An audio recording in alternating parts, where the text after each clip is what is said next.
Hello and a very warm welcome to the Late Breaking F1 podcast presented by Harry Eade, Sam Sage, hello, and me, Ben Hocking. And I've introduced that as if there's three of us, but in reality... there's a special guest. We've got another person here. You have to watch the YouTube edition of the video, but there is a young man sat next to me with a can of chili beans in front of him.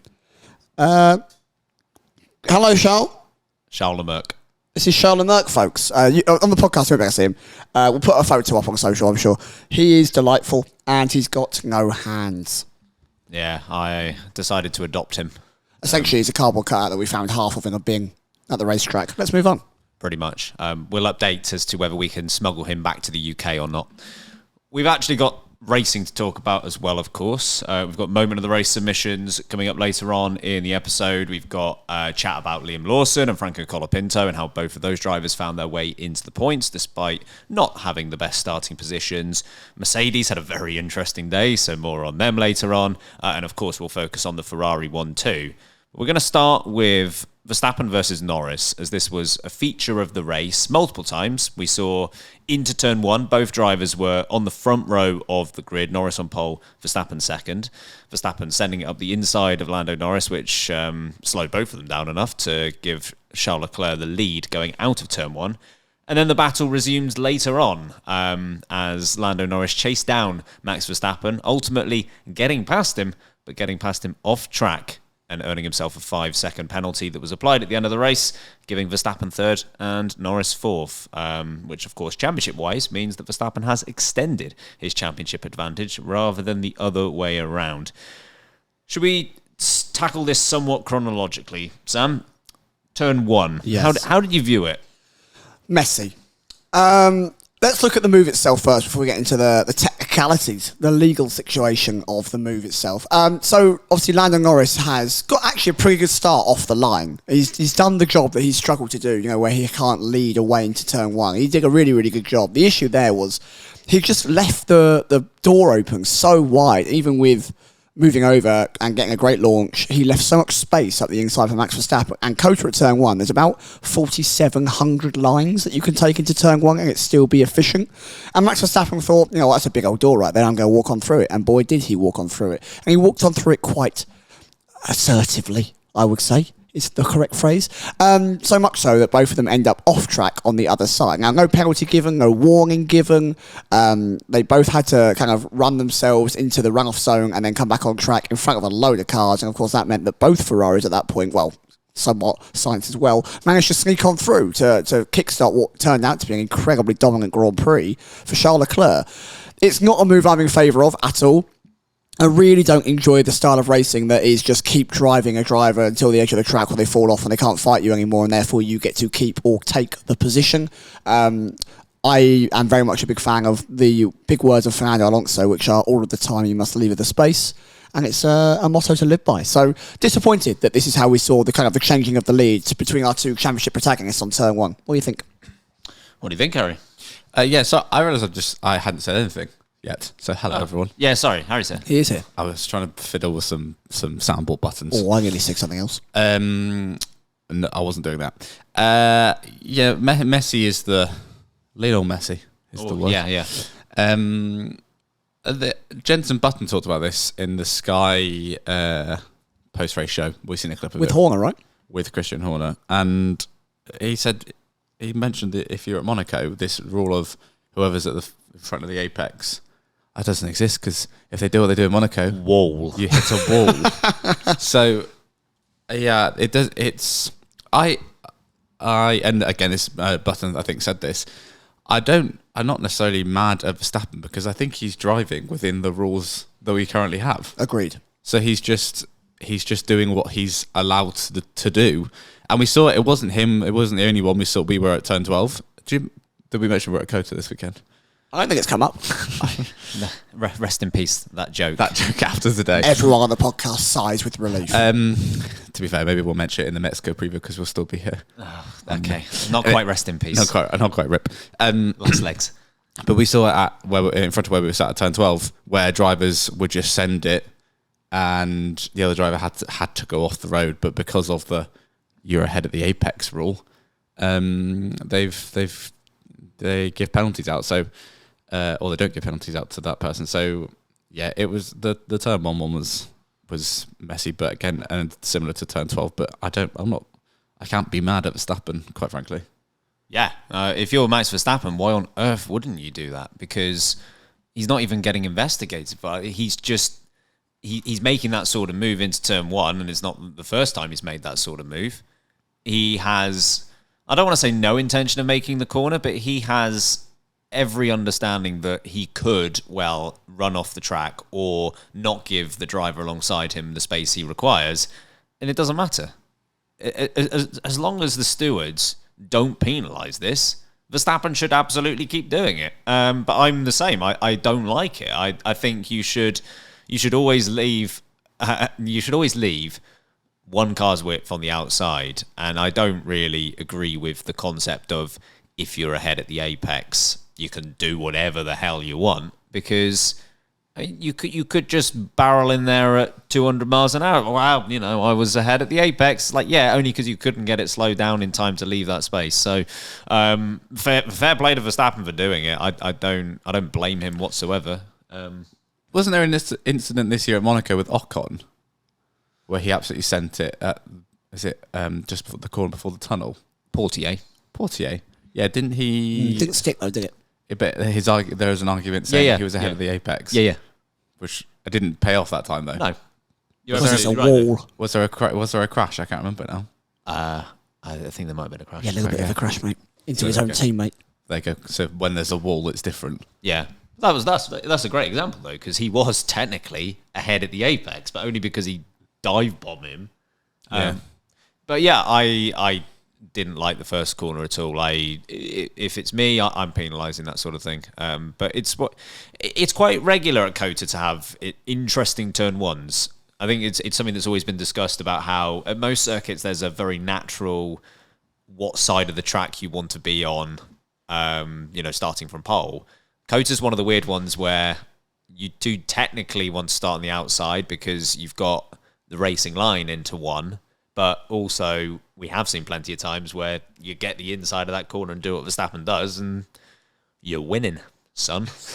You're winning, son? I just said son, and my mic was turned down, so that's good. Just so you're in the background of the room. Son.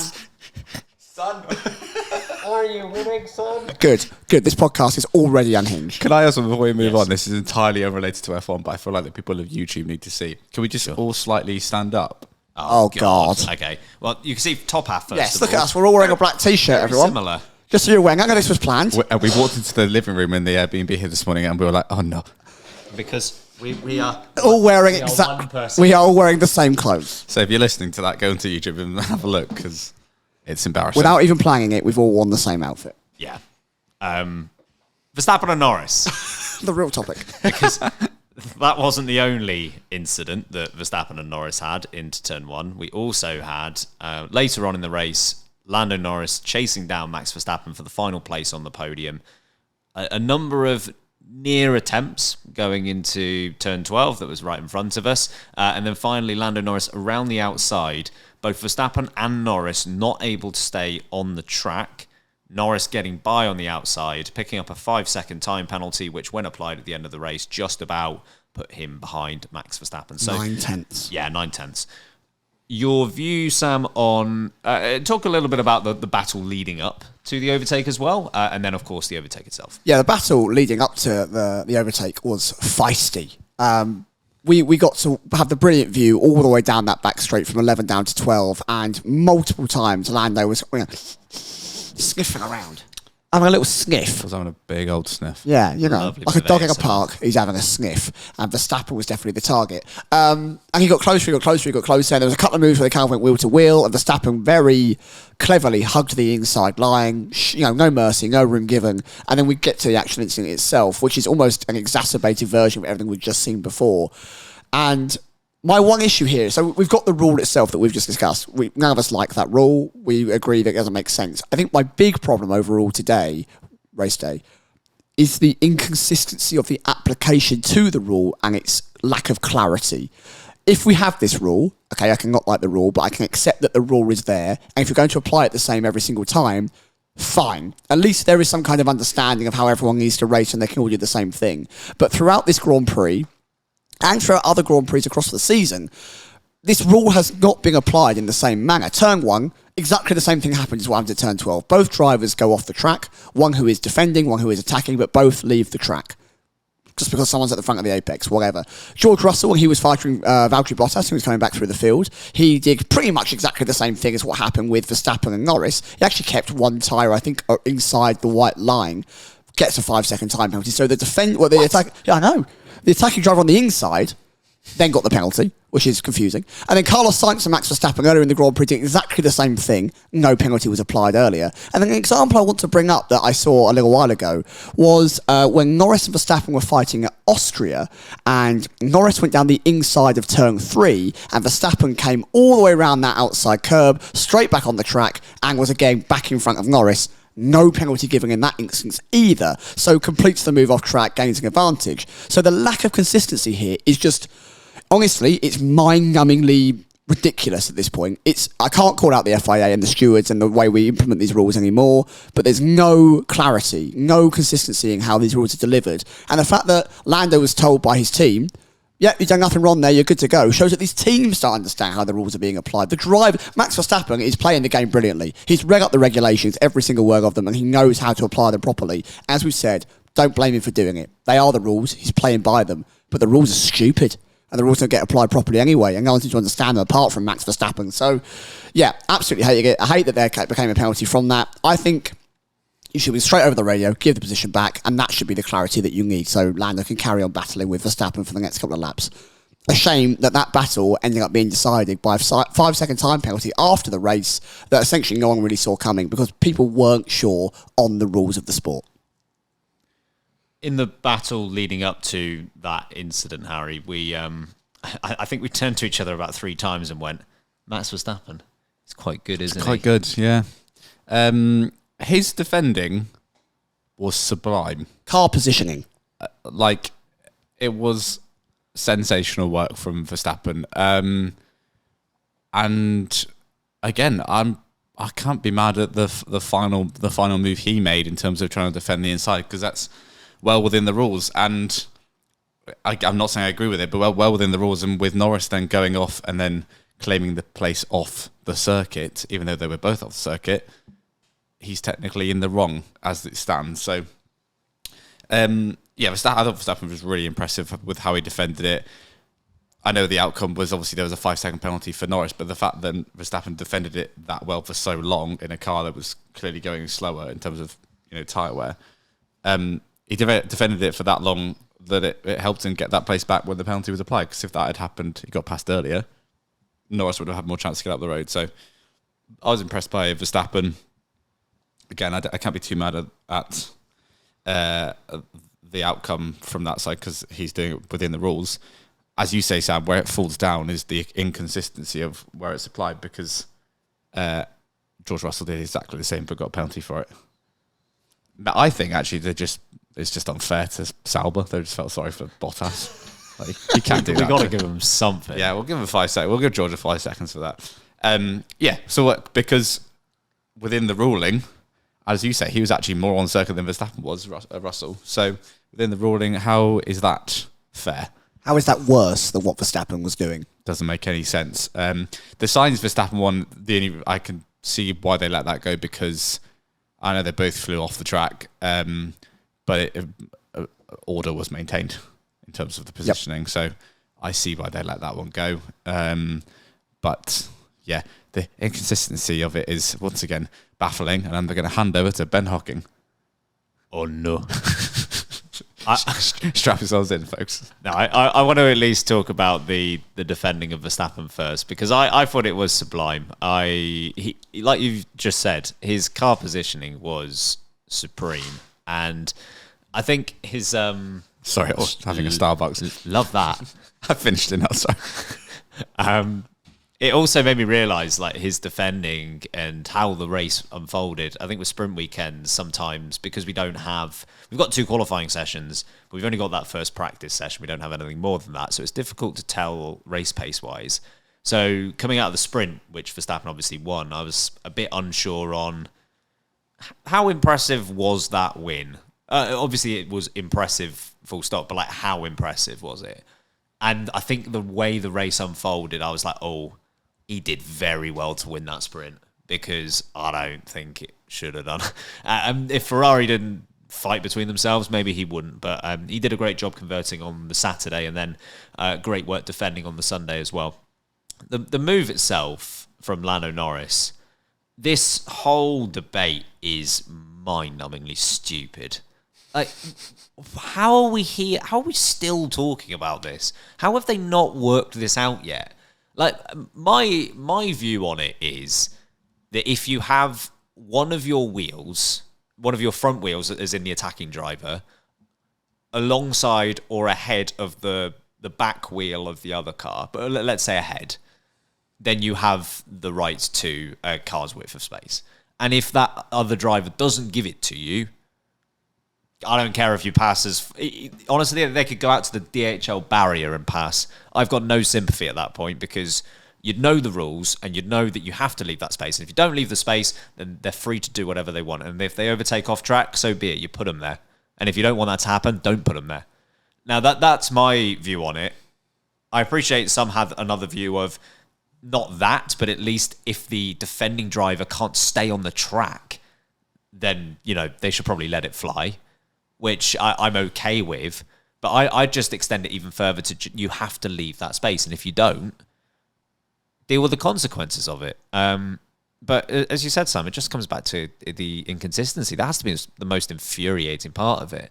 Like, even if you're going to apply a rule that I don't particularly like, if you apply it across the board, okay, I'll deal with it. I know what to expect, and I know each time that what's expected of both drivers, and if they don't do it, what's going to happen. And they just can't get it right. I don't understand. It's not like this is a brand new...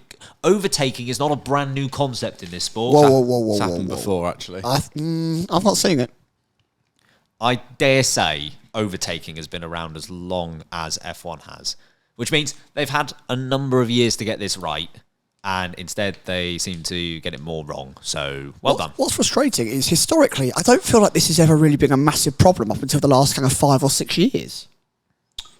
We've had incidents, but I don't remember it going on like this, time and time again, where we see drivers essentially plagiarising the rules to make sure that they can stay in front. This can happen. Probably a combination of circuits changing in terms of runoff, into tarmac runoff, and I don't want to sound like a old man yelling at back a cloud in my here, day, but the younger generation of drivers now that we have, I say young, the new generation of drivers we have grown up during their racing career racing on circuits that have this sort of runoff. So I would say that's like it goes beyond just F1. I think that's just the way things have happened, because this is probably why people like Lewis Hamilton and Fernando Alonso, the old men of the sport, get quite cheesed off with drivers that do. Liam Lawson, for example, this weekend, he was bordering on the edge of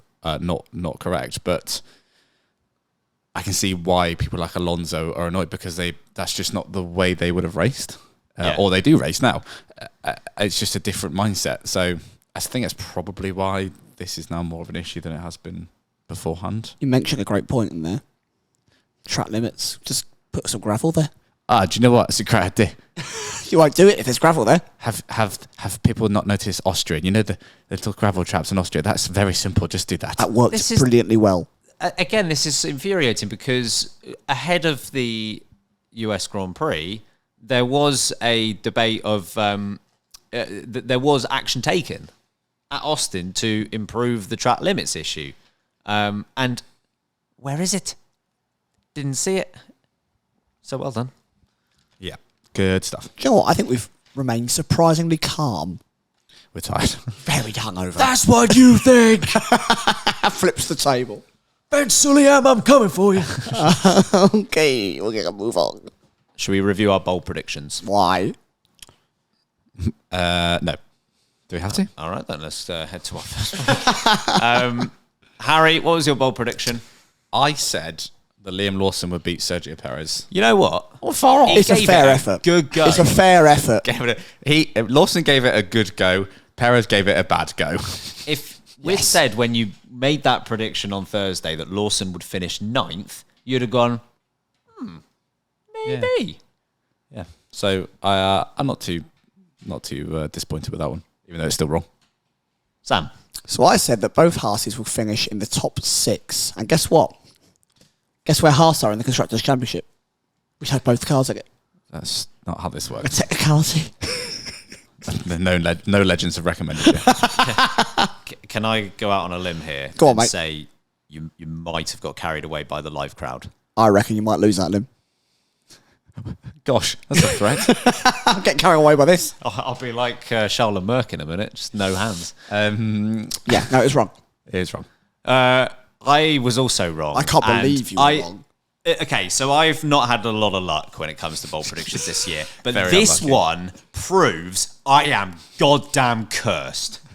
This year, you've had, obviously, stinker after stinker. Yeah, but I just want to get one completely wrong. I don't want Okay, so my bold prediction was that Lando Norris and Max Verstappen at some point across the weekend would have contact.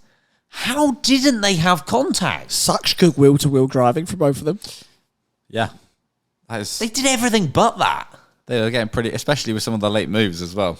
Yeah, that braking manoeuvre from Norris up turn 1 was, that was close to uncomfortable. So I am basically saying at this point, I am cursed for the year, and it doesn't matter what else happens because I will get it wrong.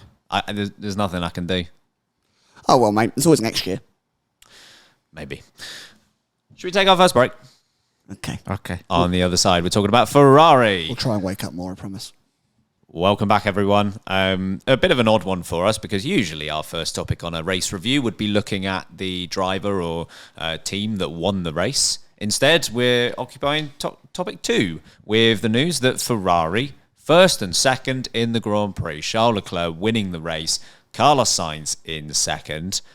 A Ferrari 1-2, Sam. Where on earth did that come from? Maranello. Good stuff. Thank you. Yeah, I mean, that car, the level of dominance it provided, you're not seeing something like that. Well, I don't think all season, realistically. Even in Monaco, when they drove well, it's Monaco, so it's hard to judge a level of, a dominance between one team. Of course, they won really well in Australia as well, right at the back of the start of the season. Again, that was Verstappen out, so we don't know the true pace of how that race would have gone ahead had he finished it. And, of course, when Leclerc won in Monza, that was more strategically brilliant than it was outright pace. So this feels like the first time that we've seen Ferrari dominance at a Grand Prix this season. 8 wins in total for Leclerc across his career now, matches Daniel Ricciardo, who was sorely missed here in Austin. And I'm shocked at how much of a dunking they gave to the rest of the field. 17 seconds it was back to the next non-Ferrari car from Charles Leclerc. Carlos Sainz just doesn't do tyre wear anymore. He's just, no thank you, not ordering it. Take it out of my basket. Don't want tyre wear. He played absolute blinder, stopped early, went long on the hards, undercut everyone around him and got ahead comfortably, kept pulling away from Verstappen and Norris, even on the older tyres. I was really quite surprised just how good they were. But I told you in the preview that we did live, Ferrari are not out of this. They have something. Even Leclerc said it afterwards, we can go after a title here. It is ambitious. It is unlikely, but it's not impossible. I genuinely think they are outside contenders for this now. If they can maintain that pace, that dominance for the next 5 Grand Prix, there's something there. It's going to get spicy. Harry, we saw in the sprint race after Sainz and Leclerc had finished fighting each other, they actually had pretty good pace. And on Sunday, they executed on that pace. Yeah, I mean, fair enough to Ferrari for mucking about in the sprint race, which... Have a laugh on it. Yeah. It was very surprising how quick that car was during the... I mean, Leclerc especially. Which is strange because he wasn't as much in the sprint race. Sainz was all over it, right? But anyway, I guess, again, Sunday is where it really counts. So, yeah, the pace, he could just go. It just didn't matter. He obviously was fortunate but very well placed at the start of the race to pick up the pieces of the chaos at turn 1. And after that, he could just go away, sod off into the distance. You said to me on the coach home, would have been actually really interesting had he not got the lead at turn 1, because I think it would have been quite a good race to watch him try and battle through. Do you think he would have cut through? I think he still would have done it, yeah. But yeah, easily the most convincing performance from Ferrari this year. As you said, Sam, Australia, they were slightly gifted in that Verstappen was out with that reliability issue. Monaco wasn't very dominant, but Leclerc obviously nailed it with the pole position, and then from there they could do what they wanted. Monza was strategically, and Charles Leclerc being a god. This was just pure goodness from Ferrari. Your goodness. Goodness. We said it to each other in the stands. Strategically. They nailed this strategy as well, because I said to Ben, I was like, when they were 1 and 3 in the race, they have Verstappen in the middle. I said they are perfectly placed to do a little pincer movement on Verstappen here. You pit Sainz first, check, they did that. Put him on the hard tyre, check, did that. Force Verstappen to pit, and then Leclerc could just pit whenever he wanted. I know he had a big lead anyway, but pit whenever he wanted. Yeah, that's mad. He was 11 seconds clear when that all started to happen. So he could. They nailed everything. Everything. The car was good and strategy was good. When was the last time that Ferrari actually got all of the things correct? I mean, we were questioning in the stands whether they were imposters and they weren't actually Ferrari. It was that good. Hannah Schmitz is dressed up in all red for once. You know, I'm buying that as a conspiracy theory because I don't know what else could cause this. They were great. And you know, Charles Leclerc, you could say, sure, he benefited massively from what happened with Verstappen and Norris. But he took advantage of that. And the way in which he sped away from those two early on in the Grand Prix, very impressive. Certainly the second half of the race, his pace was not as strong as the first half, but equally it was still more than good enough to see home the result. And of course, when you have such a big lead, I'm sure he wasn't massively pushing. I think he backed it off. The way Sainz was pulling the gap down on those Olga tyres, I really think he backed it off. Yeah, so outright pace, very good. Tyre wear was phenomenal. I think as soon as Carlos Sainz came into the pits and Verstappen came in a little bit later, I was thinking, okay, Verstappen's probably going to reel Sainz in, and then we'll see if he can actually make the move or not. Nope. He was no threat whatsoever from Verstappen, Norris, anyone. I honestly think Carlos Sainz, he was on one this weekend. The way in which obviously turn one played out, Sainz out-qualified Leclerc. He qualified third, but he was on the outside of that corner. He got so unlucky with the line through. Exactly, and Charles Leclerc was the one that was able to take advantage. I think Sainz may have been quicker than Leclerc. I think they had pretty comparable pace. Of course, Leclerc benefited from having that free air early on in the Grand Prix. If Sainz has the same thing, I think he wins this as well, which is great for Ferrari that they've got two drivers that I think both had the pace to win this Grand Prix.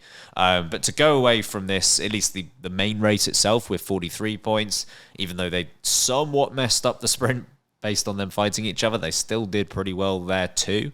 And now they are right there with Red Bull in the Constructors' Championship and not a million miles away from McLaren.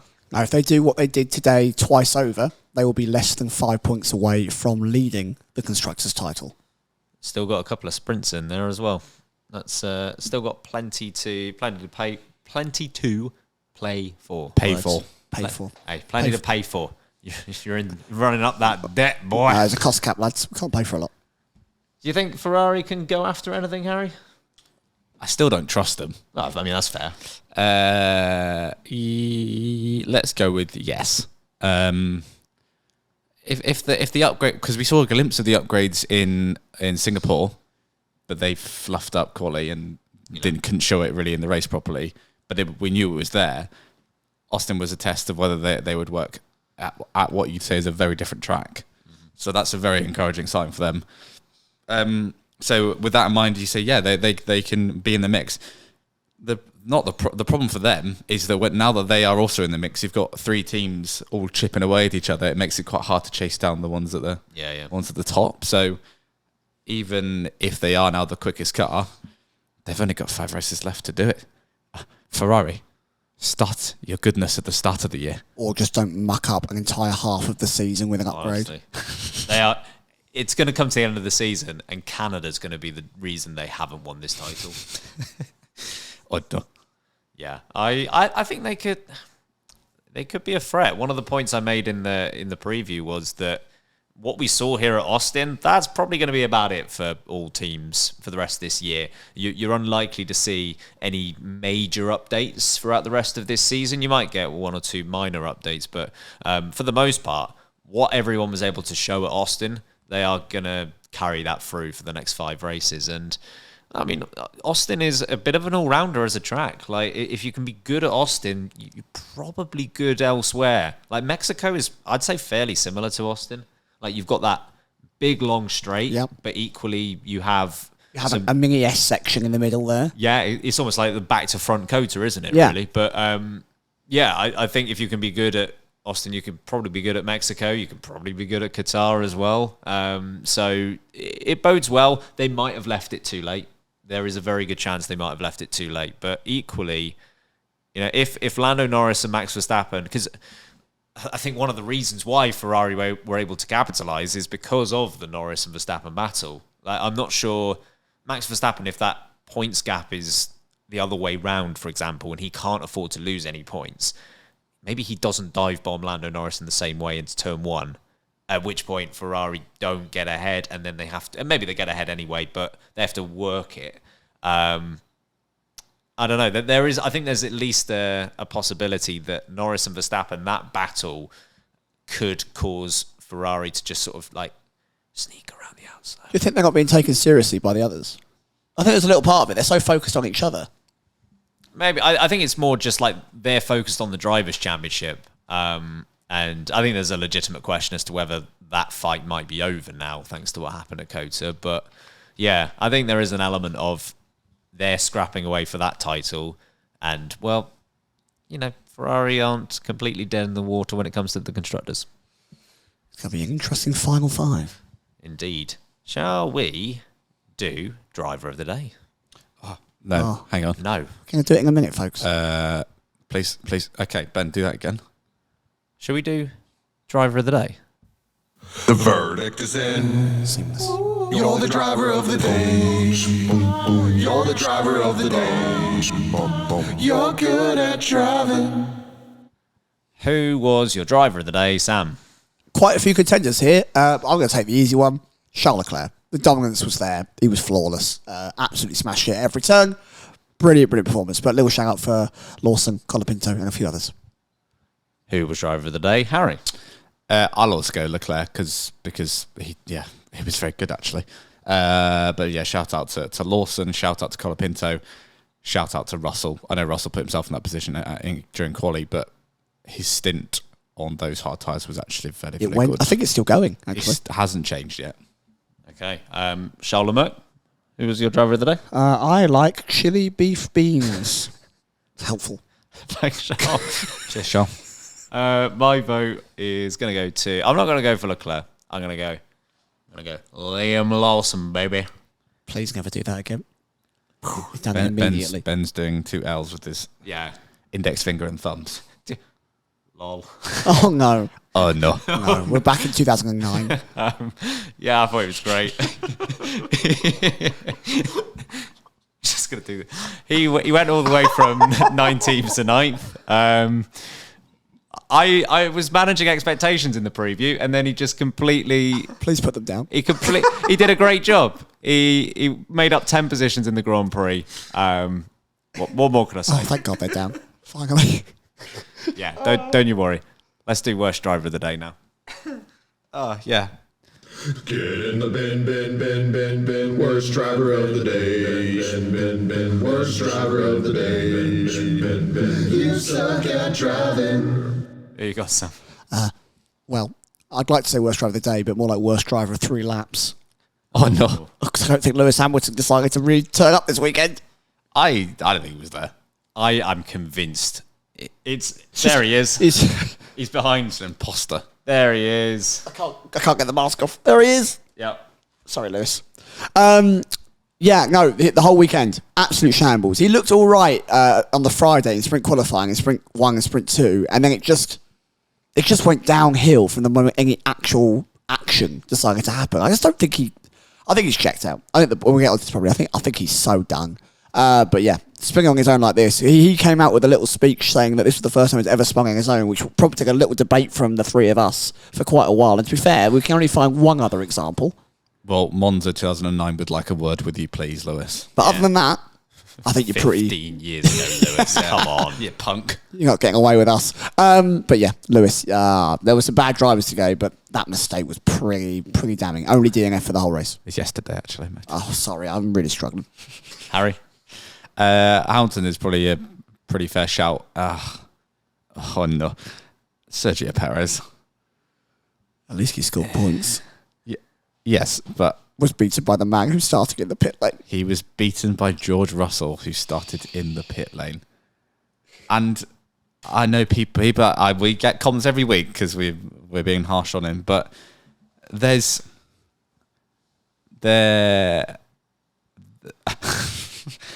just not a lot of positive things to say. And I know Sergio obviously is trying to spin it to be positive, or when he's posting on social media and stuff, but I know the Red Bull is clearly not the dominant car it was, so you can't expect him to be up there all the time with Verstappen. We know how good Verstappen is.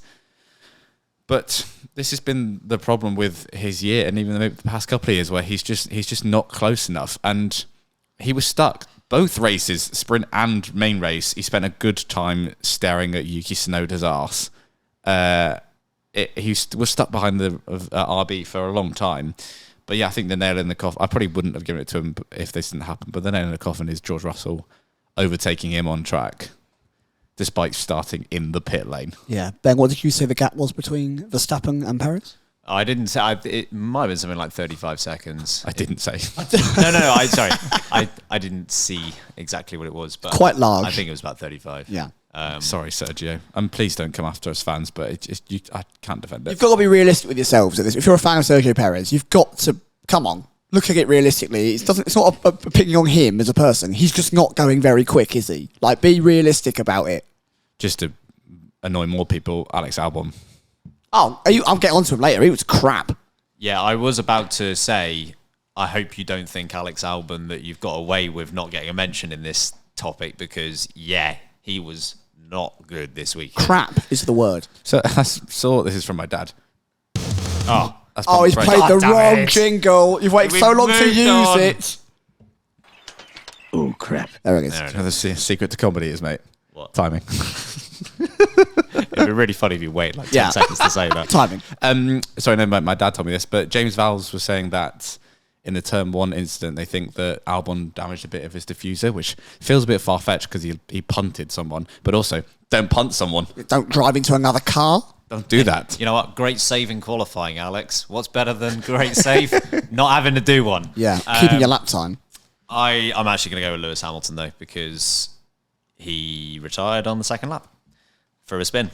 And I know Toto Wolff and Mercedes are saying it was them, not Lewis, that was at fault, but I don't know. The car did look a handful, but come on, he's Lewis Hamilton. The guy's got the ability to keep a car on track. Yeah, I'm going Hamilton. The Russell one obviously is not good. I know it's the same corner, it's slightly different because he clipped the curb, but it's the also Russell in one, qualifying. Exactly, it's in lap. qualifying. This is not lap 2 of the race where you're not pushing as hard as quality. So, ooh. Big brain Strat. Sorry, You're absolutely on the wrong one for you mugging now. me off here, mate.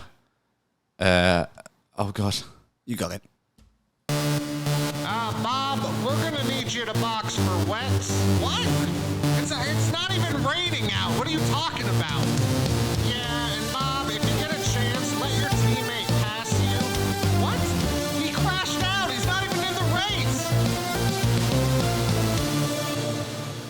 nice. Sam. Ocon fastest lap. Yeah, boy.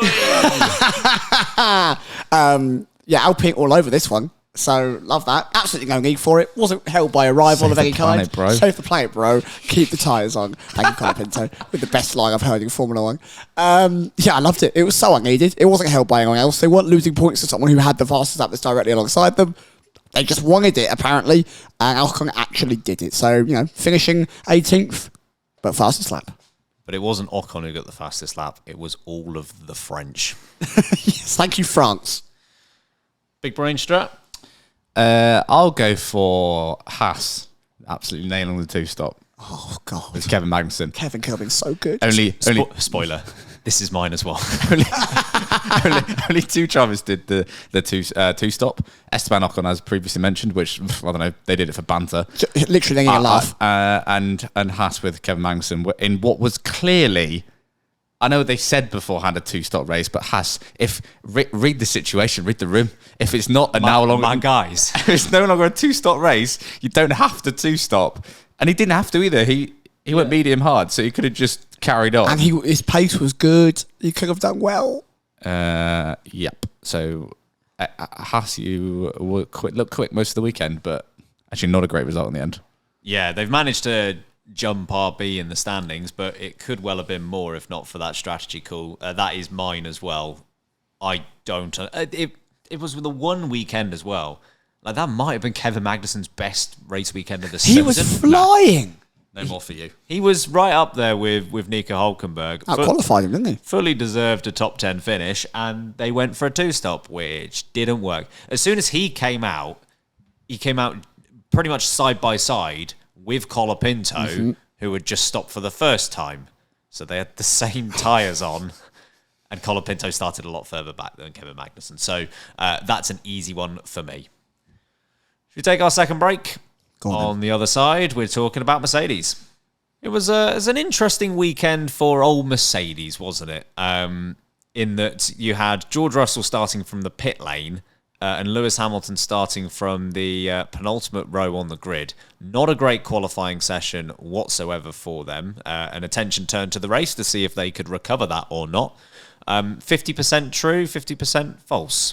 George Russell went all the way back to 6th place to finish ahead of the likes of Sergio Perez. Lewis Hamilton was out after a couple of laps. So, contrasting fortunes, Sam. This was Lewis Hamilton's worst weekend in Formula One. Oh, big claim. I don't think that's far-fetched to say, though. The amount of sessions that he had in the car that were competitive, and he was essentially either the slowest or one of the slowest people on the racetrack, or if not putting it in the gravel. It was like watching a rookie for the first time. I didn't know what they were doing. Outclassed by George Russell at every turn. Russell showed what that Mercedes was able to do. He hated the upgrades so much that he went, George should have mine. After George put it in the wall. He just is so done. He's so fed up of being in that car. He just wants the big shiny red car now, which, I can understand. But he's sick to death of driving that Mercedes, and he's driving it so badly. He's had a real poor run of form recently.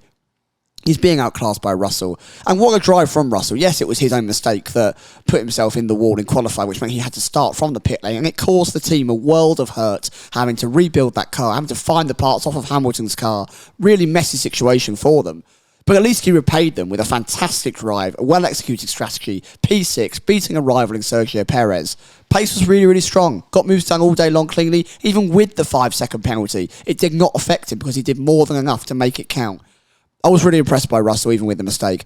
Hamilton, I don't think I've been more disappointed in Lewis Hamilton in a race weekend for a long, long time. This was really, really naff. What did you make of Mercedes? A tale of two halves. Conclusion. Mercedes were they started off the weekend really badly. Friday they were absolutely nowhere. That car looked like hell to drive. Honestly, that practice session, I don't think anyone went off more than Mercedes. They just wouldn't stay on the track. Mercedes, yeah. It's like Grosjean. They turned it around in sprint qualifying. They seem to have gained some pace again. Then you get to the sprint race. They could only do 8 laps for some reason. Russell had all the pace, and then he no longer had the pace. By now, pace. By pace. Lewis Hamilton never had that pace. He was just cruising around behind him by 6 seconds. Yeah, and then you get to the qualifying. Hamilton just didn't continue to not have pace. Russell had the pace, but then binned it. And then you get to the race, and Russell obviously makes it back to where he probably would have been anyway. He made it. It's like a really difficult afternoon to get what he should have just had anyway. And Hamilton was in the boonies. They didn't. Clearly that car was not driving well for them to have so many incidents during the weekend. So the drivers were doing their best. But I'd like to say with Hamilton, I think he just had enough by the time he got to the race. I will give him a shout out for his start. The start was very good, yeah. 5 cars in one corner is pretty good. Made the rest of them look a bit rookie-ish. It was like an Alonso at Zandvoort style. I'll just go where all the space is. You went to the right, I go left. Yeah. So shout out to him for that. But then obviously a lap later he was like, no, I've had enough of that today. And and Russell was very impressive during the race. There's clearly something. I don't know whether it was the track or the car is just not. It's before the summer break. That car looked really damn good. Was winning races, and then they put upgrades on, and it's never been the same since. It's such a sad car, that Mercedes. But they're just sort of slipping back a bit to where they were at the start of the season. In that, I know they had at the time had Aston Martin around them. Yeah. But around that territory, which, Hamilton and Russell, I think, are trying to overdrive it almost, which you can probably see with the mistakes they're making. But again, Toto, just concentrate on 2026, please. Yeah. Give up. I don't even know what to make of Mercedes for the rest of this season because, maybe they turn up at one of these tracks and it just so happens to suit the car and they can go out and try and get a win or a double podium or something like that. But it feels unlikely. Just based on what we saw at Austin, it's not a good car. It's fundamentally not a good car, at least in comparison to Ferrari and McLaren, and even Red Bull seem to have recovered a little bit of their pace. We know only Verstappen had the upgrades on the Red Bull this weekend, but I think Perez gets it next weekend in Mexico. So those three teams they seem quite comfortably clear of Mercedes right now. And in turn, Mercedes still seem clear enough of everyone else. It just puts them in this sort of no man's land spot. I think the sprint was probably the most telling race of where Mercedes are because obviously I'll get on to the race itself in a moment, but there were mitigating circumstances of Russell making a recovery, Hamilton not doing nearly all of the race, whereas the sprint was for the most part just a straight up shootout, right? Shootout! Good. So... yeah, I think as soon as, again, Russell's pace just dropped off after lap 8 of that sprint, they would, as you said earlier, they were just there, like Russell. Literally just a gap filler. Then Hamilton, somewhat in formation, in the middle of nowhere, which is probably where they would have been if they had qualified normally for the actual race itself. George Russell's recovery was, look, two things can be true. His recovery was excellent. He shouldn't have had to do it.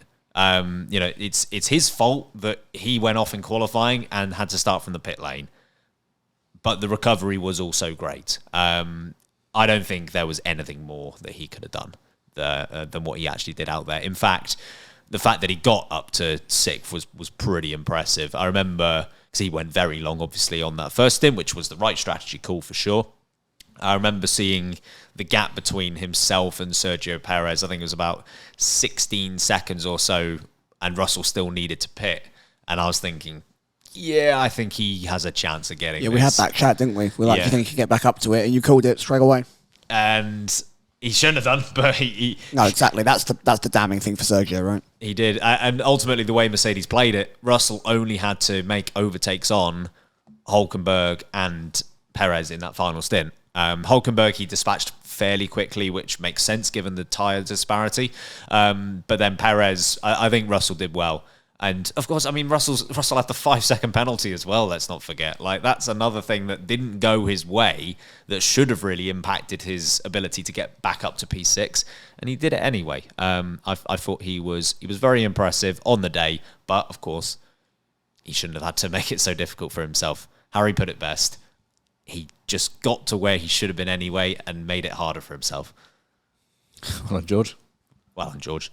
Let's go a little bit further back in the points from where George Russell is to Liam Lawson and Franco Colapinto, because they finished 9th and 10th. Now, Liam Lawson, we're what are we calling this? A re-debut? We're not... No. F1, someone calling it a debut on the F1 channel. No.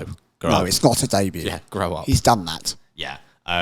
His first race of this season, at least. And he got all the way from 19th on the grid. Of course, that's not where he qualified. He qualified a little bit better than that, but he was taking an engine penalty. So he started right from the back, made up 10 positions. Franco Colapinto out in Q1, made it all the way to SQ3 for the sprint, but was knocked out in Q1.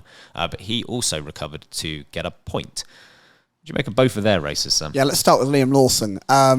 He came back and he openly said, I'm feeling quite rusty, not really kind of in the groove yet. And we saw the battle he had with Fernando Alonso, which I know it was close, and Alonso was a bit of a grumpy boy, but that could, I think for a lesser driver, that really could have ended up in the mud. They really could have both ended up in a world of pain had they not been super aware of where each other were. And that's both Alonso being brilliant wheel to wheel, and I think Lawson, who pushed it, but I think it was on the edge, but it was all right. He drove that brilliantly. But then come to the main race, qualifying, I think they used him really well because he got through to Q2.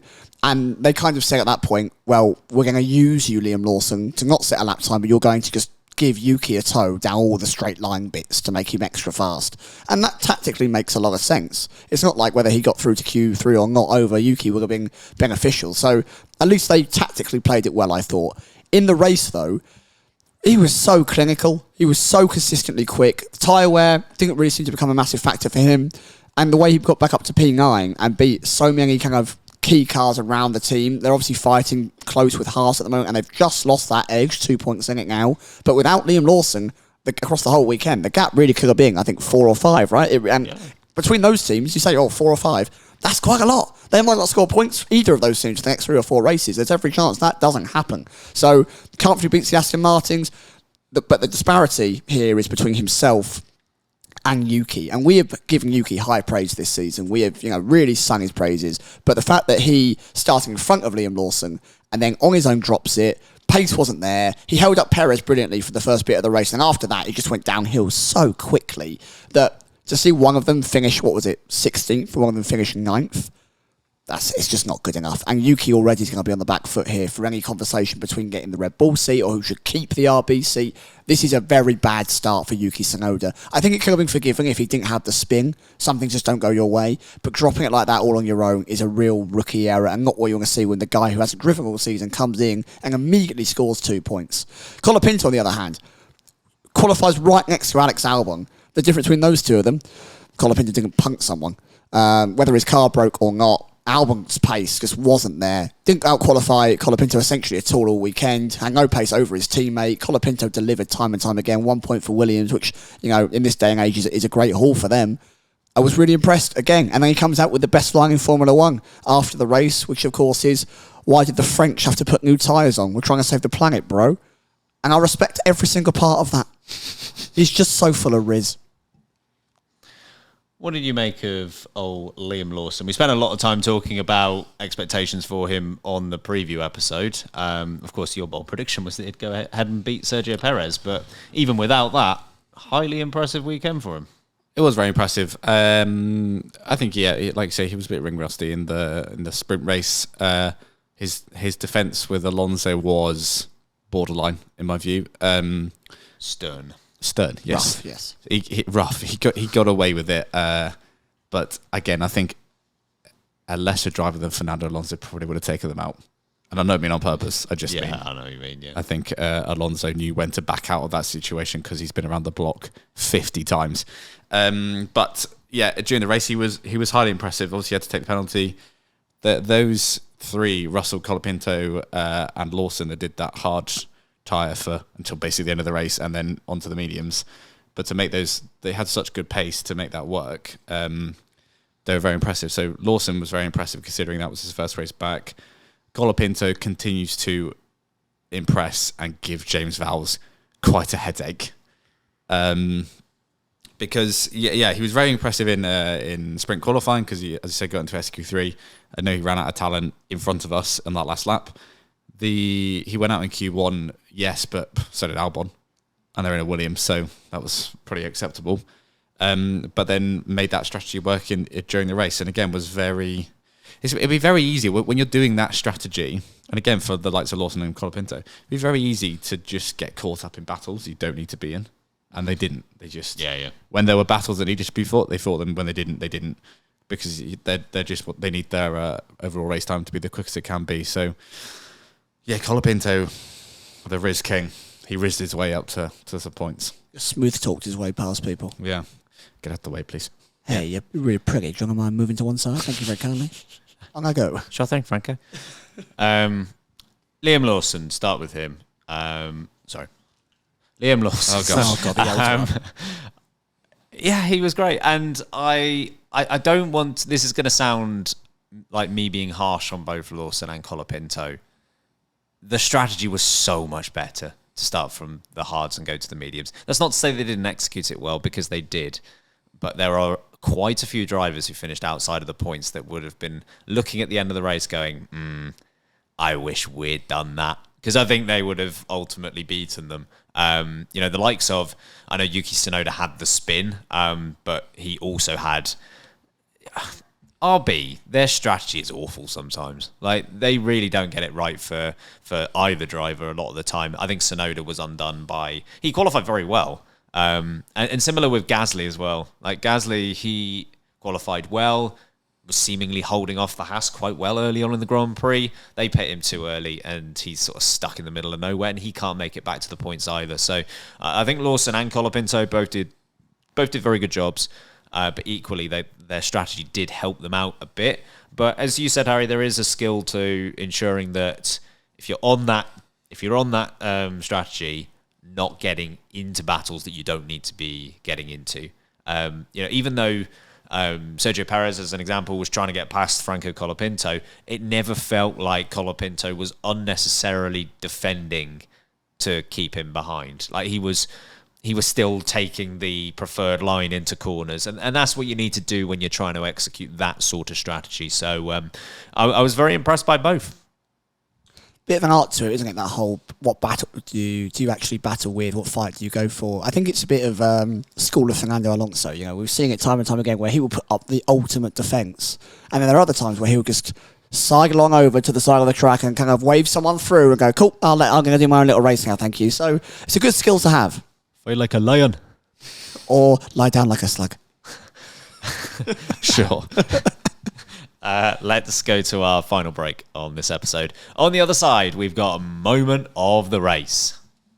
Welcome back, everyone. Moment of the race time. We have got Discord submissions, but we will first of all ask ourselves, what was our moment of the race? Sam, what was my moment of the race? I'm asking myself.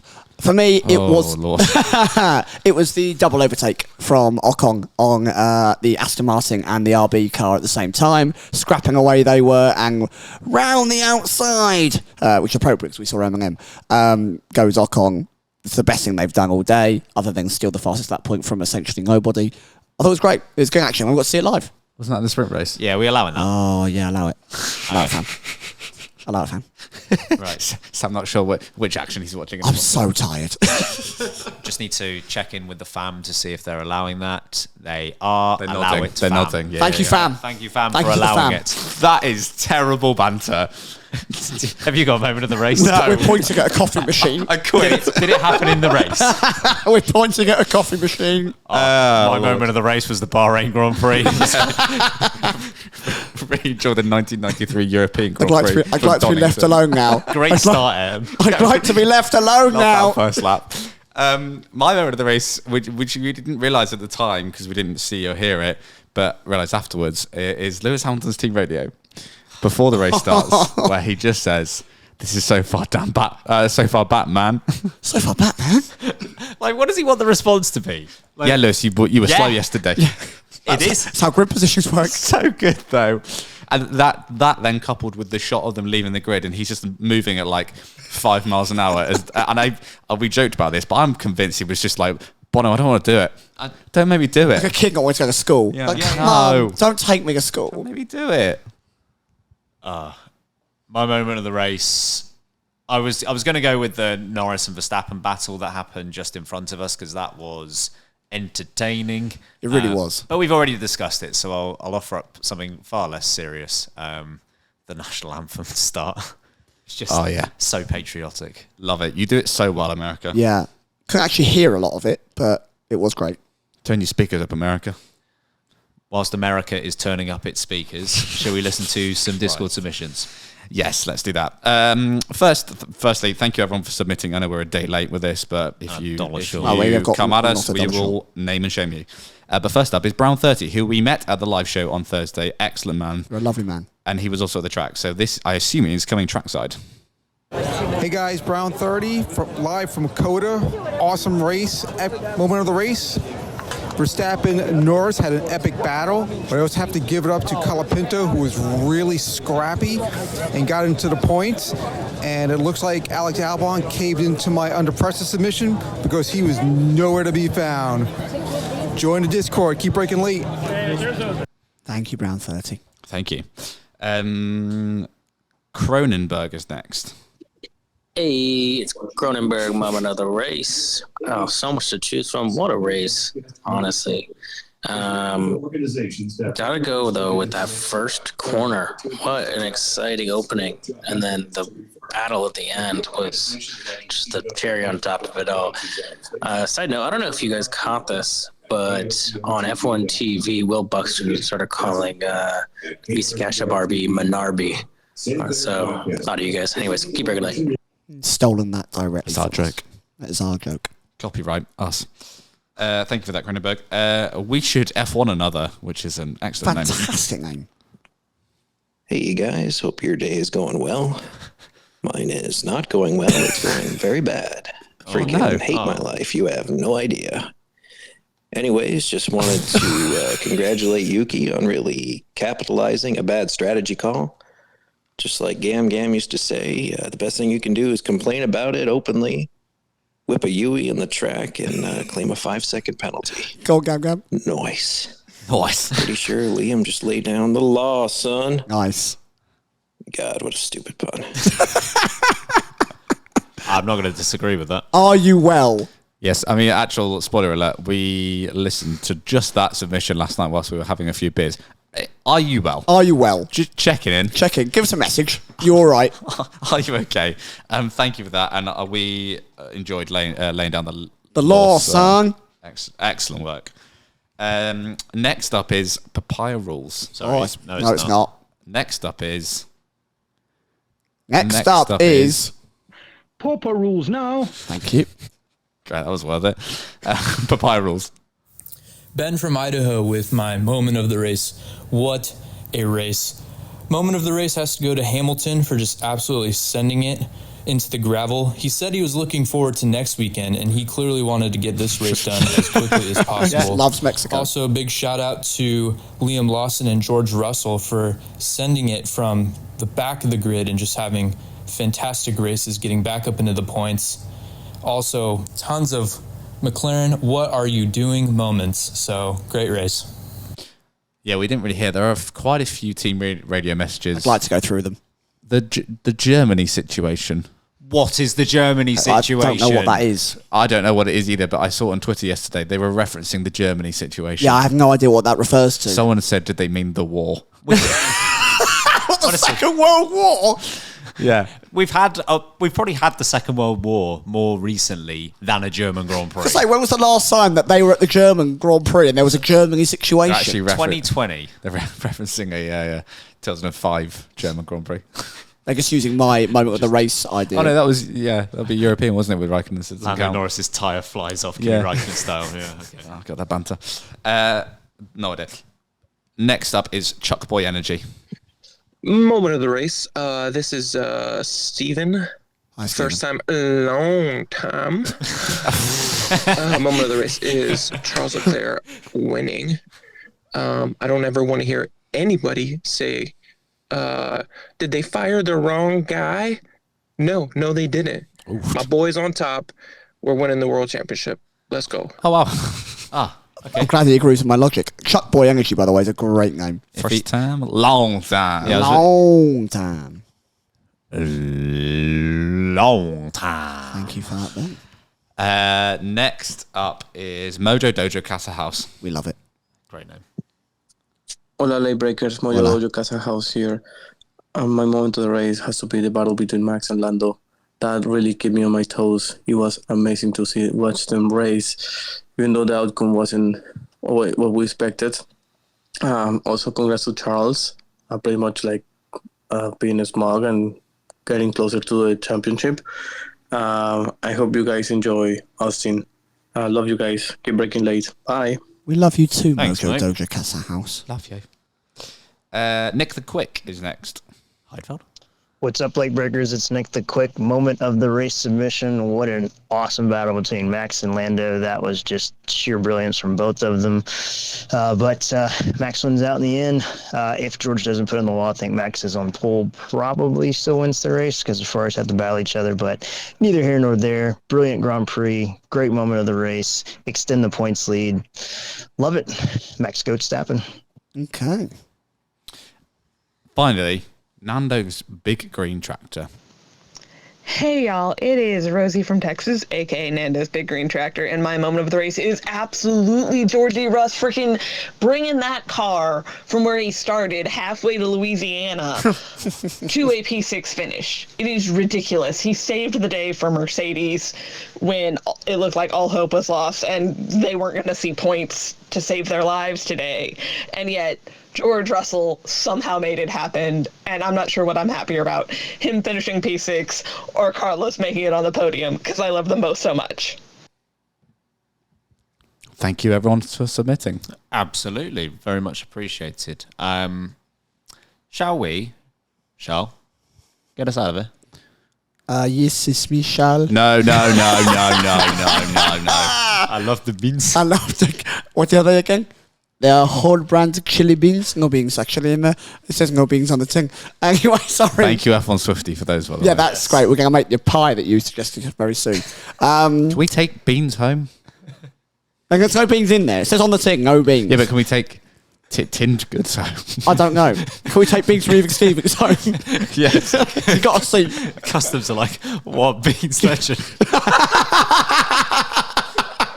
That is a Power Rankings reference, which is coming up next, actually. So that leads me on very nicely while the boys giggle away.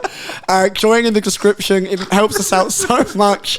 And you'll get to see Power Rankings after every single race. Discord's available as well. Social media, Late Break F1. This is on YouTube, where you can see the What Beans legend down in the corner here. Much love to all of you. You've had a great time in Austin. In the meantime, I've been Samuel Sain. I'm Harper Ben Locken. Oh, and I've been Harry. Remember, keep breaking late. Oh, Christ.